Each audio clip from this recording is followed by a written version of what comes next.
MPPSC mains में chemistry के अंतर्गत एक बहुत कॉमन टॉपिक है जिस पे हर बार क्वेश्चन जो हैं वो कंपलसरी आते हैं। तो आज हमारी पूरी कोशिश यही होगी कि इस पर्टिकुलर टॉपिक जिसको हम कहते हैं नाभिकीय संलयन और नाभिकीय विखंडन क्या होता है, चलिए इसको समझने की पूरी कोशिश करते हैं।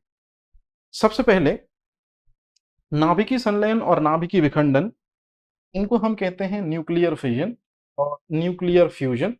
अच्छे तरीके से देख लीजिए, संलयन मतलब फ्यूजन और विखंडन मतलब होता है फिजन।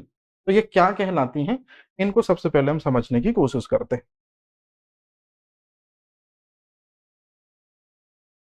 यदि हमको समझना है कि नाभिकीय संलयन और विखंडन क्या है, फिजन और फ्यूजन, न्यूक्लियर रिएक्शन क्या है, तो निश्चित रूप में हमको चलना होगा एटम की ओर, न्यूक्लियस की ओर।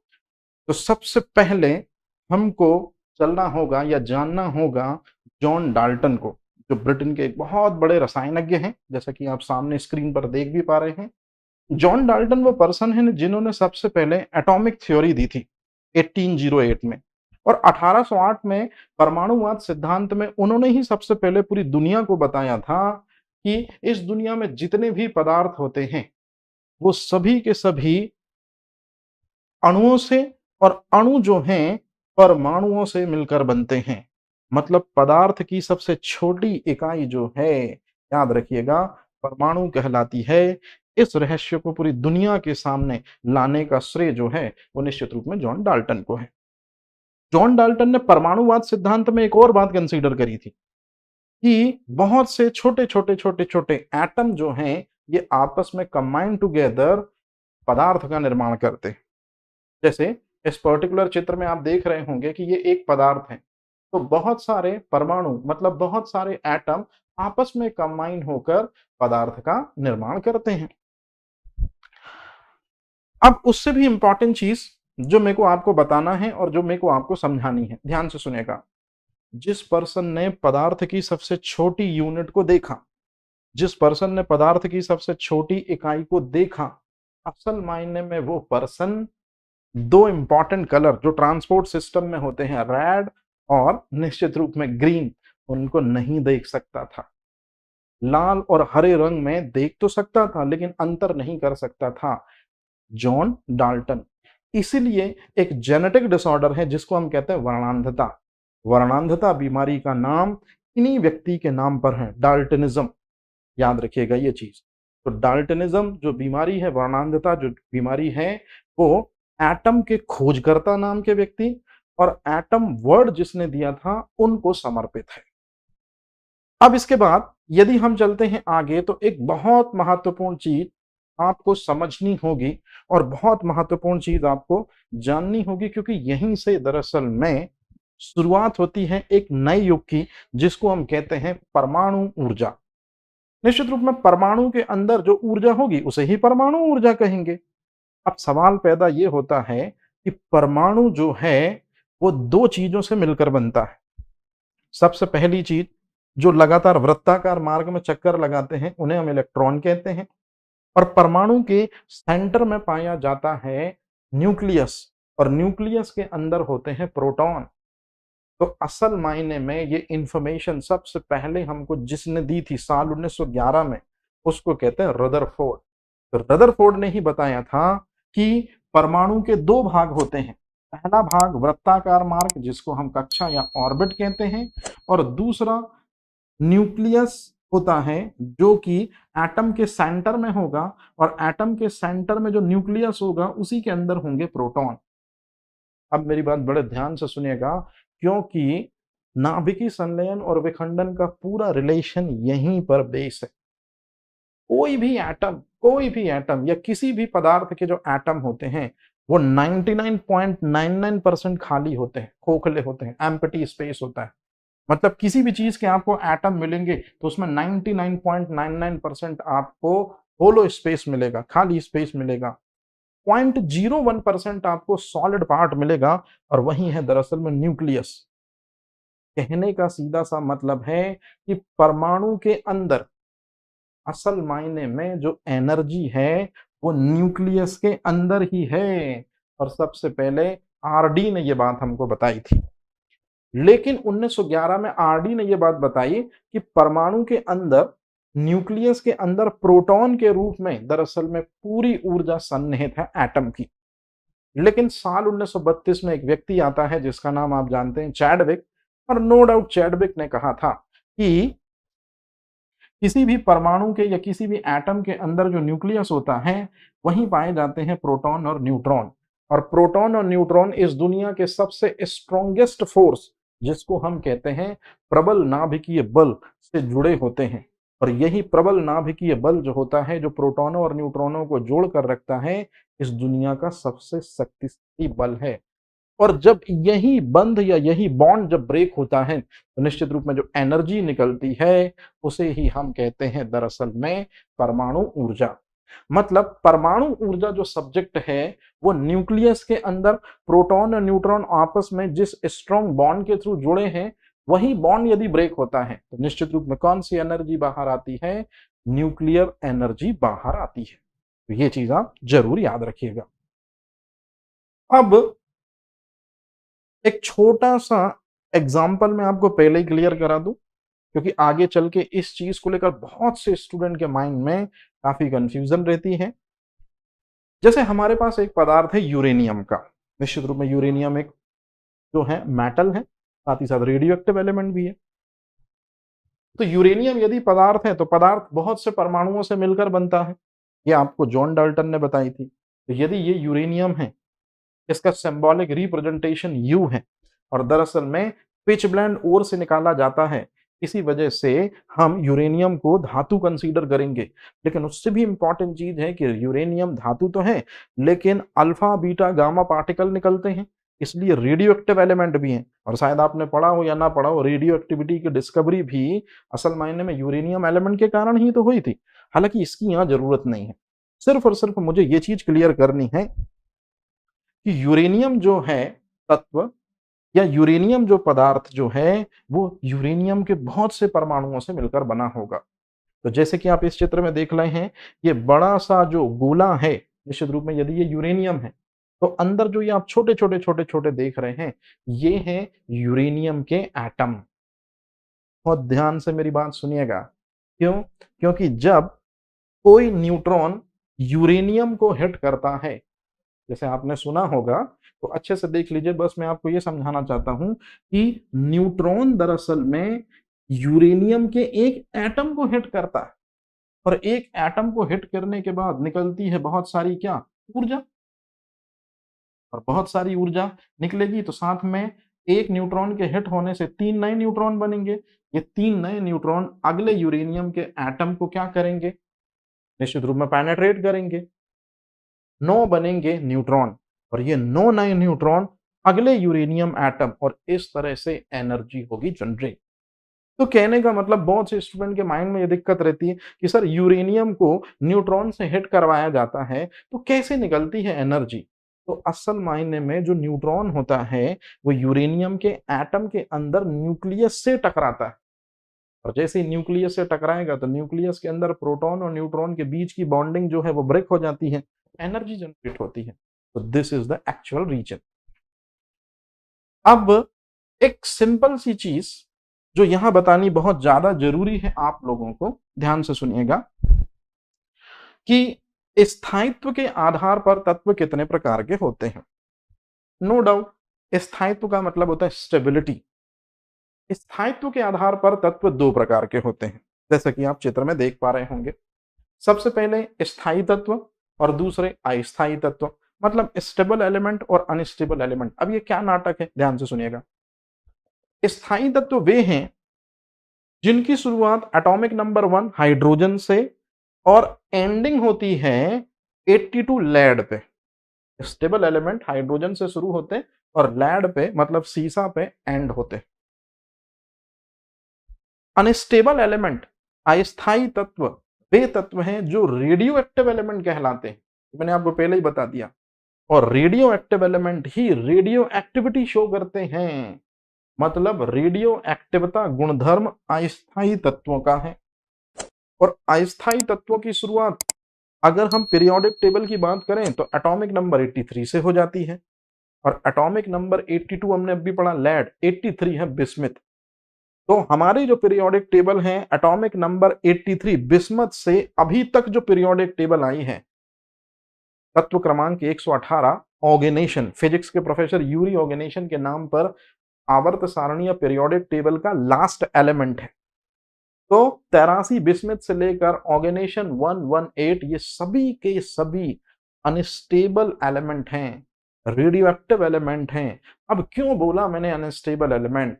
क्योंकि तो याद रखिएगा, जितने भी अनस्टेबल एलिमेंट हैं 83 से लेकर 118, ये सभी के सभी अपने अंदर से alpha beta gamma radiation spontaneously emit करते हैं। तो अपने अंदर से अल्फा बीटा गामा विकिरण अनवरत रूप से निकालते रहते हैं और तब तक निकालते रहते हैं अस्थायी तत्व, जब तक कि वो अंतिम स्थायी तत्व लैड में परिवर्तित नहीं हो जाता। कहने का सीधा सा मतलब है, मेरी बात बड़े ध्यान से सुनिएगा, न्यूक्लियर जो फिजन प्रोसेस होती है उसमें हम रेडियो एक्टिव एलिमेंट ही लेते हैं। तो ये मैं बेसिक आपको पहले ही बता दे रहा हूं, जिसमें आगे आपको कोई दिक्कत ना हो।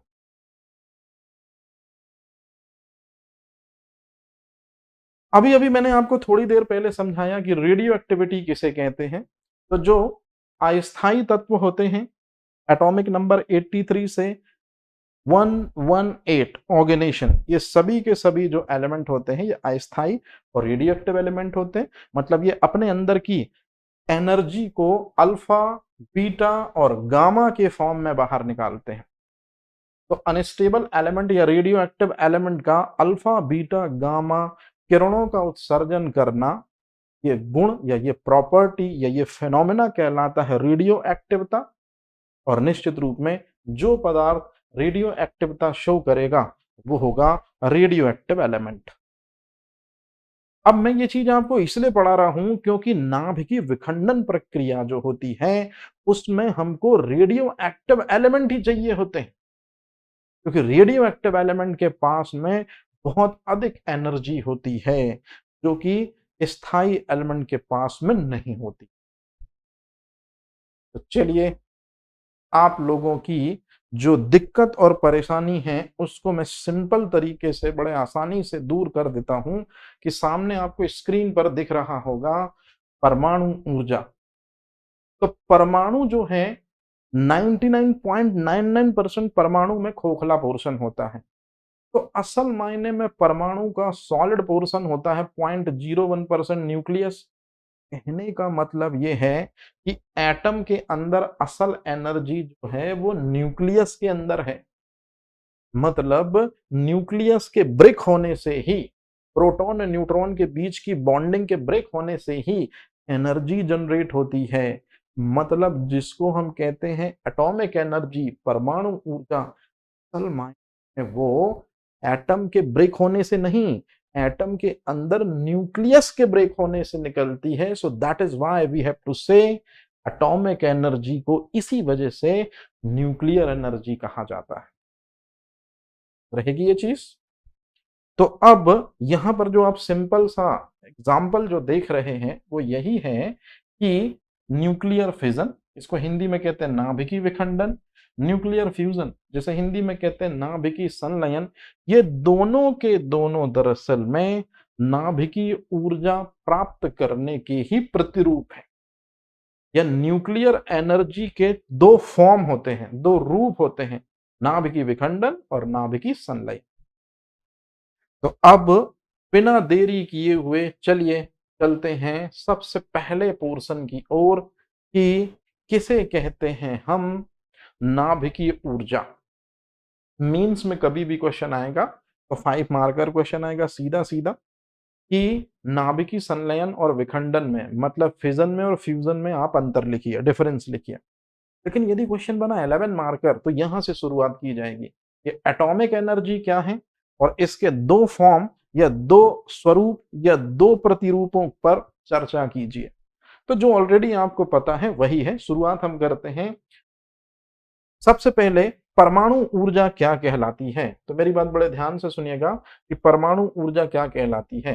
तो एटम के अंदर जो न्यूक्लियस होता है, न्यूक्लियस यदि ब्रेक होगा और न्यूक्लियस ही यदि कंबाइन होगा, मतलब नाभिकीय संलयन और नाभिकीय विखंडन, ये दोनों के दोनों ही न्यूक्लियर एनर्जी या एटॉमिक एनर्जी के फॉर्म होते हैं।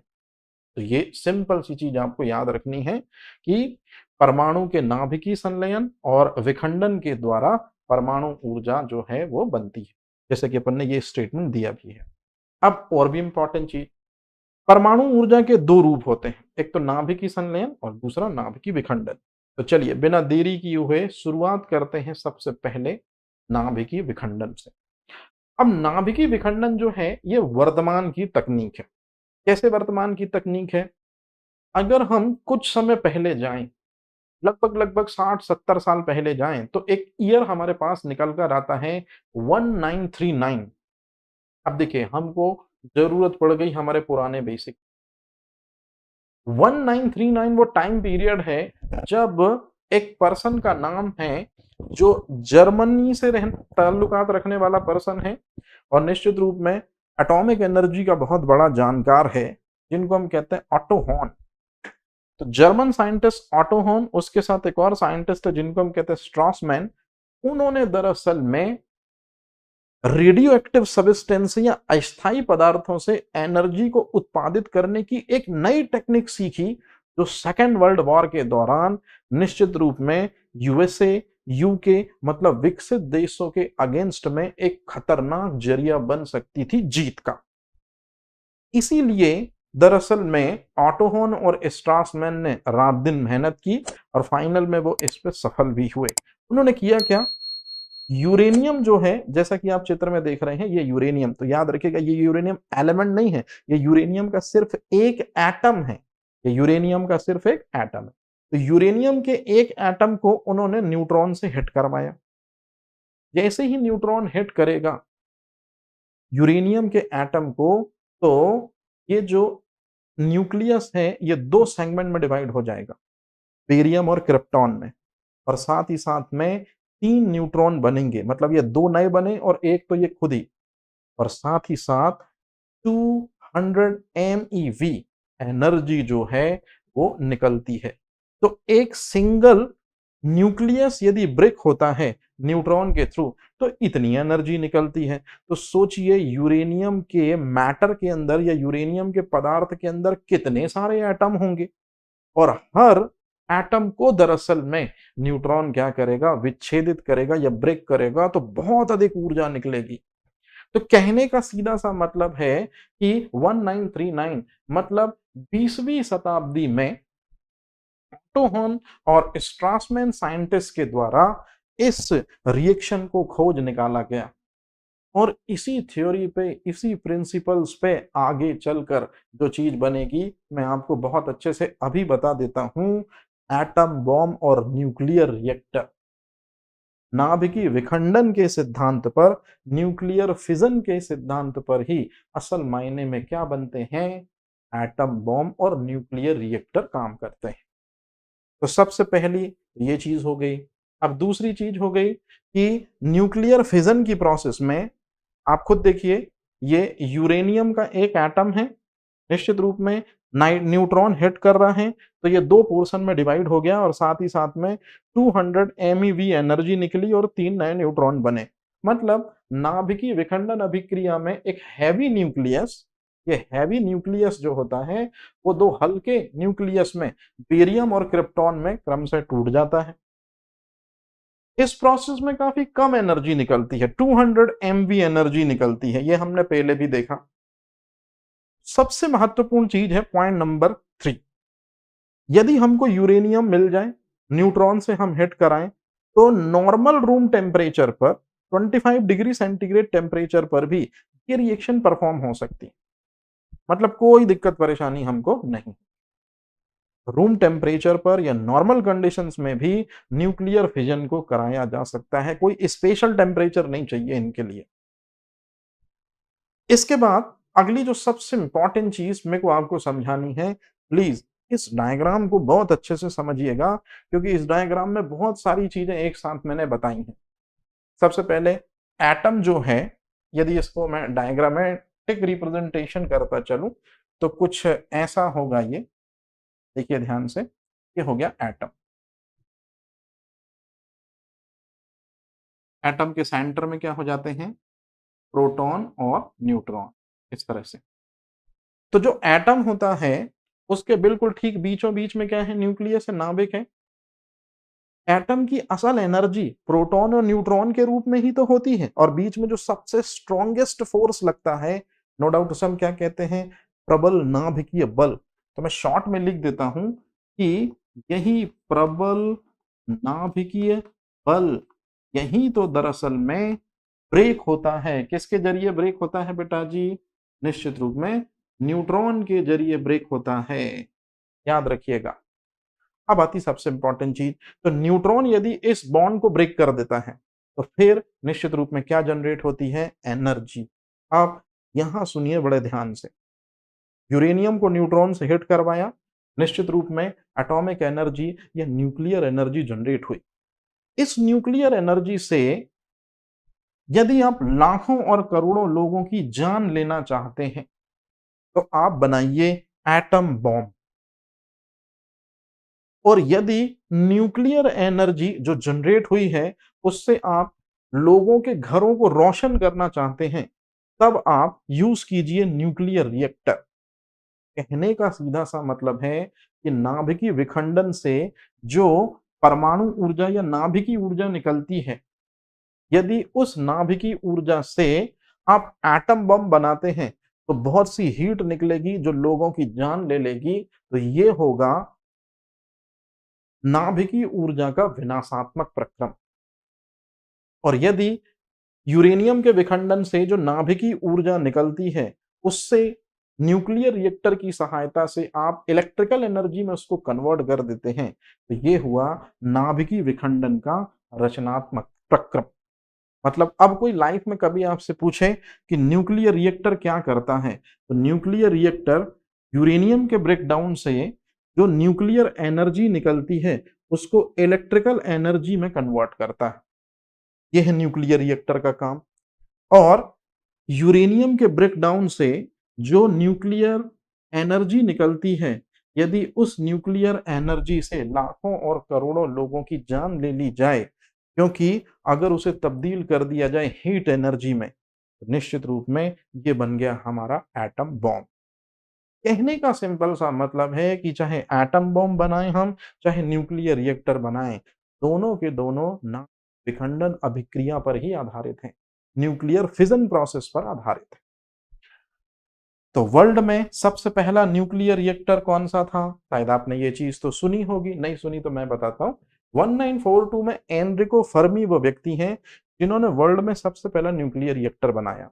और इंडिया में सबसे पहला न्यूक्लियर रिएक्टर कौन सा बना था, अप्सरा। लेकिन यदि मैं पूछूं कि वर्ल्ड में सबसे पहला एटम बॉम्ब रॉबर्ट ओपनहाइमर ने साल 1942 में ही बनाया अमेरिका के लिए, और इंडिया में सबसे पहले एटम बॉम्ब जो है वो कब बना, इसको लेकर अलग अलग मत है, अलग अलग धारणाएं हैं, लेकिन सबसे बेहतर जो आंसर है वो 1966 डॉक्टर होमी जहांगीर भाभा ने बनाया था।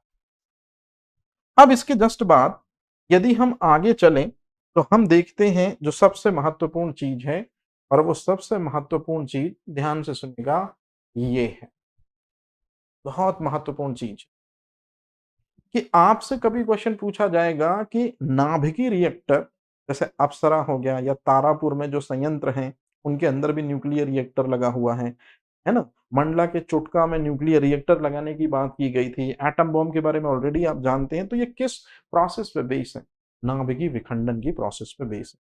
लेकिन बस मुझे आपको दो सबसे इंपॉर्टेंट चीजें समझानी है।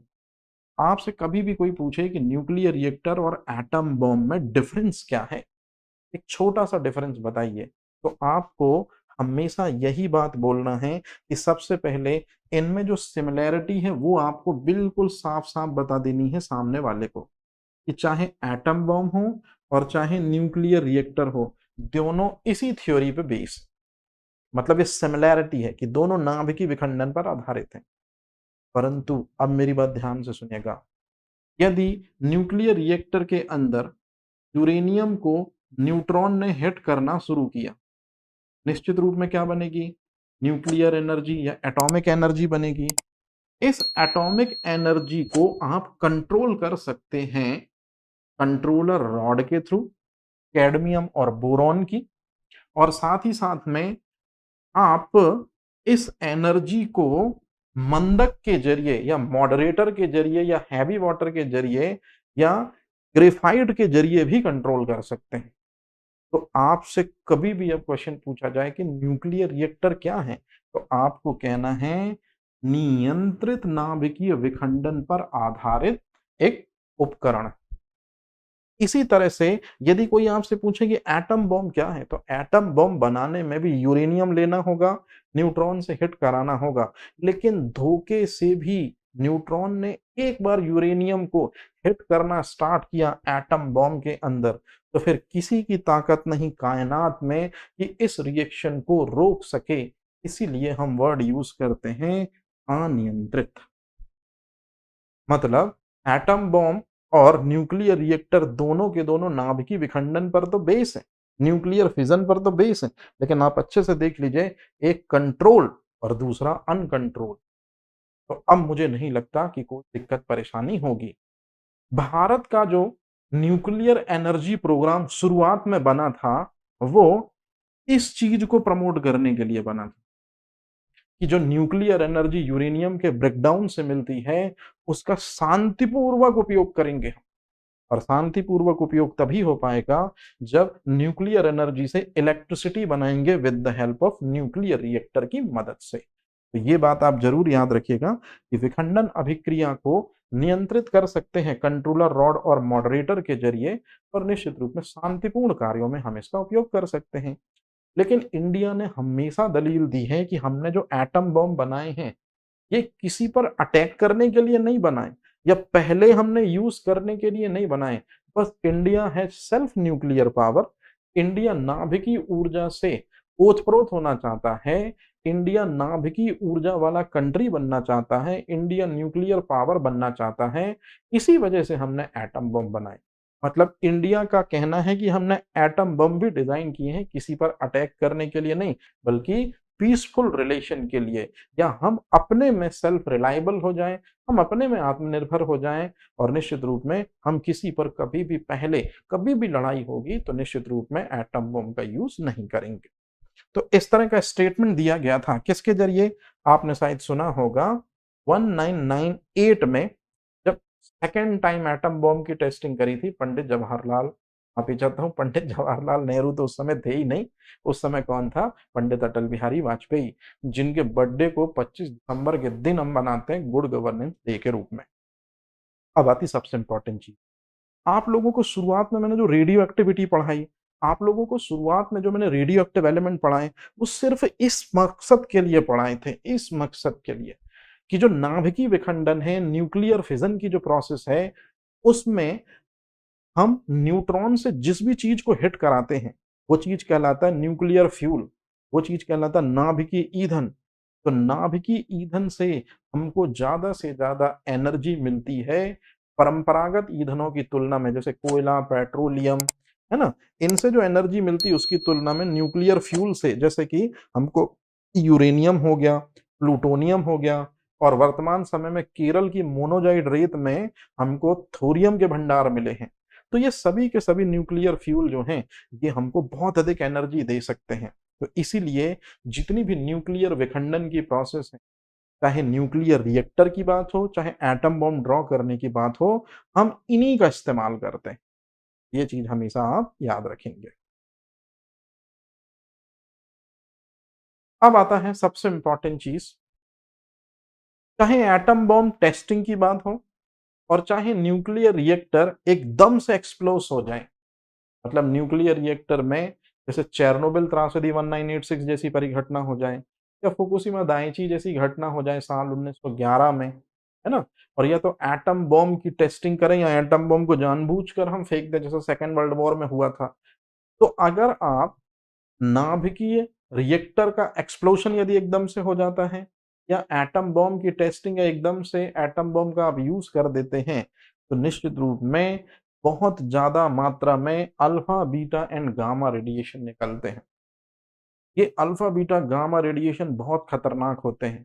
व्यक्ति की स्किन को भी झुलसा सकते हैं और कई बार तो गामा रेडिएशन यदि व्यक्ति के सेलुलर लेवल से भी पार हो जाएं तो डीएनए खंडों को ब्रेक करके व्यक्ति को म्यूटेंट बना सकते हैं और फिर व्यक्ति व्यक्ति नहीं पता नहीं क्या बन जाएगा, जैसे हल्क।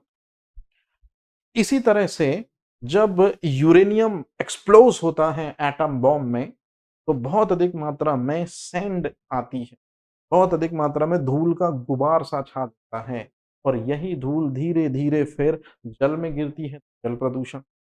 यदि भूमि में गिरती है तो सॉइल की फर्टिलिटी डिक्रीज कर देती है, मतलब मृदा प्रदूषण या सॉइल पोल्यूशन। और वातावरण में यही डस्ट जो है लगातार सरवाइव कर रही होती है और हम भी सांस में लगातार अंदर लेते जाते हैं। अब वायु प्रदूषण मतलब न्यूक्लियर रिएक्टर या एटम बॉम्ब के एक्सप्लोशन से जो नाभिकीय विखंडन अभिक्रिया है वो सभी प्रकार के प्रदूषणों को करने वाली होती है। मतलब इससे बहुत अधिक मात्रा में पोल्यूशन क्रिएट होता है नाभिकीय विखंडन से। अब ठीक इसके विपरीत जो है नाभिकीय संलयन। तो क्या है नाभिकीय संलयन? निश्चित रूप में इसके बारे में हम जानकारी लेंगे। Thank you. Thank you.